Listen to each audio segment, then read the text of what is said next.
Hello বন্ধুরা, তোমরা কেমন আছো? আমি তো খুব ভালো আছি।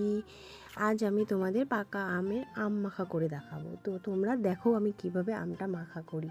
কাঁচা আমের আম মাখাতে একটা আলাদা টেস্ট, আর পাকা আমের আম মাখাতে আরও একটা আলাদা টেস্ট। তোমরা দেখো আমি কীভাবে মাখি। তোমরা সুন্দর করে প্রথমেই আমটাকে কেটে নেবে। প্রথমে তোমরা যেরকম খুশি কাটতে পারো, আবার চাইলে নাও কাটতে পারো। অনেকে চটকে পরে করে আম মাখাটা, তাতেও খুব ভালো লাগে। তারপরে আমটা সুন্দর করে কেটে নিয়ে তাতে কাঁচা লঙ্কা দিয়ে লবণ দিয়ে ভালো করে চটকে নিতে হবে।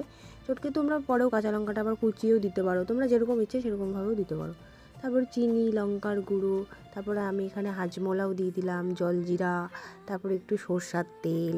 আর কাসন্দ ছাড়া তো আম মাখা অসম্পূর্ণ, কাসন্দ ছাড়া তো আম মাখা হবেই না। কাসন্দ দিলে তো আম মাখার একটা আলাদাই টেস্ট হয় না। তো কাসন্দ দিয়ে আমি দেখো সুন্দর করে আমটাকে মেখে নিচ্ছি। মাখা হয়ে গেল, এরপর তোমরাই বলো কেমন হয়েছে আম মাখাটা। যদি ভালো লাগে তাহলে লাইক কমেন্ট করে দিও বন্ধু।